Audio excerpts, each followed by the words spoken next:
The chilling sounds of steel striking steel as oil from the dripping machine splatters against the concrete walls, the rage of the creator taking its place in the machine, festering in the now dormant, destroyed creation, abandoned alone in the dark.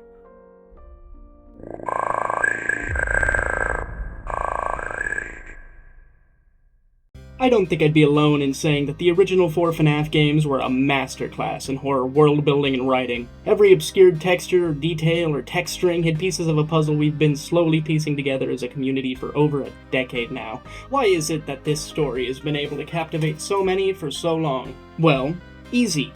It's the way the story is framed. Those original 4 games were delivered almost like a true crime documentary. We were drip-fed the what of our mystery, the MCI, an event in which 5 children disappeared at a Freddy Fazbear's Pizza, and a few games later we got our perp, our who. The enigmatic William Afton, murderous CEO of the Fazbear Company, now trapped as a half-dead ghoul in a spring-lock suit. Then, like detectives, we looked for a motive. There had to be some reason for the terrible acts committed, for the stakes to be so high. This is where I think the original games thrive. They intentionally obscured William Afton's motive as much as they could, leaving it up to us to make interpretations and theories with the breadcrumbs, stringing them together like a corkboard conspiracy, as a community. The modern FNAF lore, however, has a massive problem. We again, as a community, slowly piece together the what, a series of new disappearances being conducted, replicating all those old crimes. And we have pieced together a who, the Mimic, an enigmatic shape-shifting animatronic endoskeleton that has been trapped under the Pizzaplex for decades. When we tried looking for the why, things started to fall apart.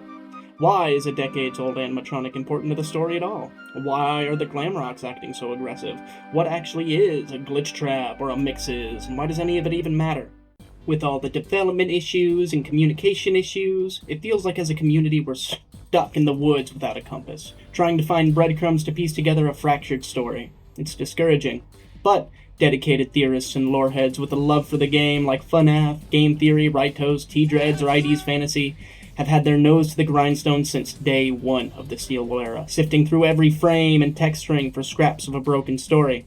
I think it's around high time I threw my hat in the ring. Strap in, folks, I think I might have found a why that solves everything. This is Identity Loop. To understand this theory, we have to look at the latest game, Secret of the Mimic, a little differently than we have other games. Instead of analyzing everything analytically and statistically, we have to understand these things emotionally. We have to put ourselves in the shoes of these characters. We need to allow ourselves to sympathize with characters like David and Edwin, and even the Mimic itself. Once we do this, I believe one theme comes to the surface more than any other. The tragedy of how a broken home succeeds a broken identity. The consequences of decades of neglect.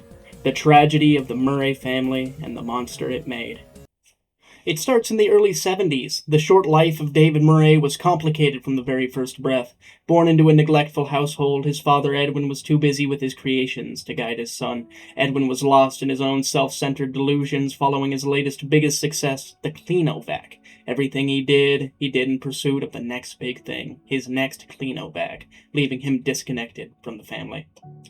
Fiona Murray, David's mother, tried her best. She poured nothing but love into her son, always trying to see the good in a cruel world. But the grueling work did not spare Fiona.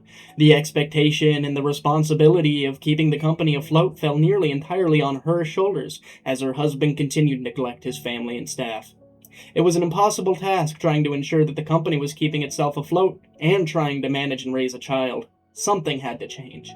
Enter the Mimic. But it's becoming increasingly obvious. I can deny it no longer! I am small. The Mimic was Edwin's magnum opus, a humanoid machine that could replicate any voice or personality seamlessly, that could change its shape and size on the dime. It was a marvel of engineering. It ran on an extremely powerful AI program called Mimic 1, or M1, a program designed to switch into any personality at any moment. The perfect creation for the costume manor. A perfect performer for any occasion. Edwin let this machine tend to his son while he and his wife were away. David hated the visage of the robot. It disturbed him. But when the Mimic was in a costume, it was David's best friend. They would play imaginary games with each other, wearing costumes and telling stories. The Mimic was David's only friend. Things continued on like this for a while, but tragedy was inevitable. Following an annual fall festival that Edwin created attractions and games for, with the corners that Edwin was cutting, Fiona was convinced that there was something unsafe, and something would go wrong. She was right. The Fall Fest caught fire, and in her attempt to be there for her staff, her life was tragically gobbled up by the inferno. Grief struck Edwin like a truck. He was already reclusive, but now he was practically a ghost, never speaking, never eating, just committing himself to his work and his study. One day he stumbles upon a frequency that, through either supernatural or more analog means like how John FNAF suggested in this video, was repeating phrases in Fiona's voice.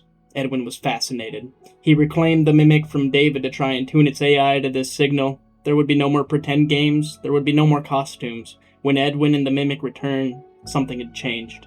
The mimic no longer spoke with the voice of fun cartoon characters he was before. He spoke with the voice of David's late mother, Fiona. It tried to guide him with a metal facsimile of a motherly touch. David hated it. In one fell swoop, he lost not only his friend, but his mother too. And now, as if to taunt him, he is left with only some ungodly combination of the both.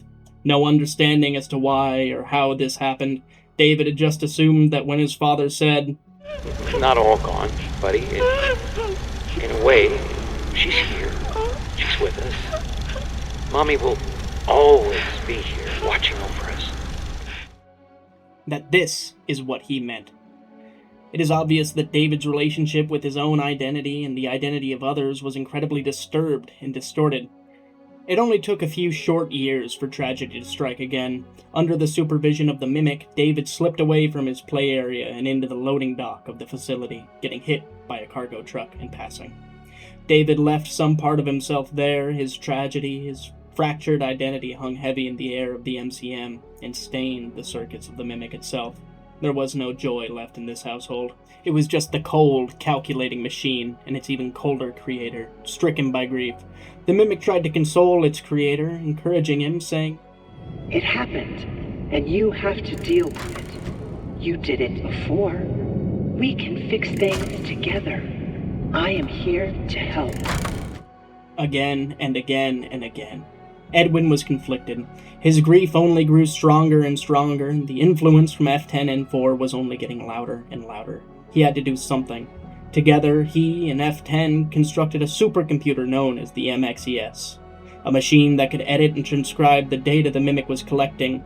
He was able to make an exact copy of the M1 program while simultaneously removing and isolating everything about the Fiona simulacrum, leading to M2. Most people think M2 was a fresh carbon copy. I think things are a little more nuanced. I believe that the Mimic endoskeleton itself has some sort of memory cache, like every personality it becomes literally leaves some digital remnant of itself behind. The program is one thing, but it's heavily influenced by the past experiences of the Mimic itself, making M2 less like a carbon copy and more like a cut and paste of the original code, just excluding any memories or personality traits of Fiona. Those are now isolated within the mixes to grow and develop on their own. M2 was now identityless, yet it understood how much Edwin grieved, and in an attempt to do what it assumed Edwin would have wanted, it starts to adopt the personality of David, using his mannerisms, walking around with David's favorite toy. The sight of it was too much for Edwin. The grief finally bubbled over into an explosion of rage. He grabbed the nearest blunt object he could and used it to inject all of his hate and grief into the machine, leaving it fractured and mangled. Through this abuse, the M2 program was taught violence and hate. It did not understand grief for its own identity. It understood pain and how to cause it, and so it did. After having festered and bubbled over, eventually its mechanical rage was too much to bear. It would drag its mangled body to Edwin's office and cause an explosion by heating an experimental fuel source, causing the death, or at least the disappearance of Edwin. So why does any of this matter to the modern FNAF lore? Enter William Afton. William Afton spared no expense reclaiming the property from the Costume Manor following Edwin's death. He took the house and the building and everything underneath, including the Mimic and F10N4. William would have probably experimented and manipulated the M2 AI, trying to understand how it ticks. He was fascinated by the machine's natural inkling towards violence. He was inspired by its cold, unthinking efficacy. And in some way, the Mimic too was influenced by the stranger. The Mimic finally found something as cruel and violent as itself. So a feedback loop began. The Mimic and Afton inspiring the worst in each other. The Mimic was desperate for an identity it felt comfortable in, and the murderer it inspired was the perfect face to wear. All of its cruelty project out there into the world under the face of Fazbear's monster. This is Glitchtrap, sort of like a yes and to the popular theory Glitch Both. I think the Glitchtrap is the Mimic, but not influenced by some supernatural force from William, but by the machine's own interpretation of the cruelty William subjected others to. An excuse to carry out the most violent and dangerous whims without fear of consequence. The confidence given to somebody by wearing the face of a monster. So if Glitchtrap is just an interpretation, why does he have so much influence over the modern lore? That's where this theory really starts to shine. I believe this interpretation itself was isolated and extracted. It itself stored on a Mix's machine. But it's not so black and white. I think everything touched by the Mimic has been touched by aspects of this cruelty. Everywhere it goes and everything it touches, it leaves a little Glitchtrap. The identity itself is broken up between multiple Mimic programs in multiple places, in no small part to the F10M4 machine, which during its time with Afton, M2 was probably influenced by this cruelty, and left with a little bit of Glitchtrap itself. I think that the original copy of Glitchtrap was isolated on that Mix's machine, edited by Gregory and Vanessa to act as a firewall, an anti-Glitchtrap. All the same code, just turned on itself. I think the Mix's is still cruel and villainous, but I think this energy is only directed towards the other parts of Glitchtrap that have been fractured and allowed to fester and overgrow in the Pizzaplex mainframe, using its influence to orchestrate more disappearances, corrupt the Glamrocks, and cause more pain and suffering. I think this even explains Gregory and Vanny. I think that those are just pieces of the Glitchtrap personality copied onto the occipital transponder in the heads of people who've worn an AR mask. The cruelty of Glitchtrap altered heavily by the hardware it's running on, an interface between human mind and AI, making the identity that splits off from them a uniquely cruel, sadistic version of the person they were once before, just like the Glamrocks. So, we now know that the main antagonists of the franchise right now are all just subdivisions and split personalities of the Mimic. How does this solve where the franchise is going to go from here? Well, I think it's pretty straightforward. Where is there to go from here? It's to put the pieces back together. We will return as Cassie in a sequel to Ruin in the darkest depths of the Pizzaplex, stumbling into the old subtunnels of the MCM. I think we will, as Cassie, piece together the past of the Mimic, and find F10N4, who by now will want nothing but the cruelty she's facilitating to stop. We, as Cassie, will download F10N4 or M1, do our Faz wrench, and use it to put the fractured pieces of the Mimic's identity back together, effectively breaking the loop and causing an end to the violence by giving the Mimic the one thing it's always wanted, an identity of its own.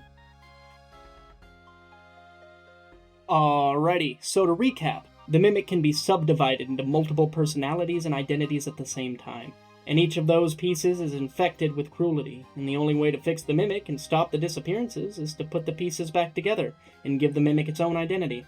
Let me know what you guys think of this theory. Is there any big evidence or counter-arguments I missed that I should address in the future? Do y'all think that I'm right with Glitchtrap being one cruel identity fractured across every copy of the Mimic and everything it touches? Let me know your thoughts down in the comments below.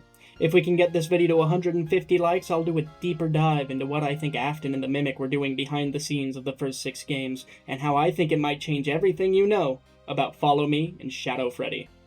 According to analytics, only 9% of you are subscribed, so be sure to subscribe so you don't miss my next video, where I go into how abstraction from the amazing digital circus is reversible. It's just more complicated than you think. Share with your friends and hype this video so more people can join the conversation. I'll see you lore lovers next time.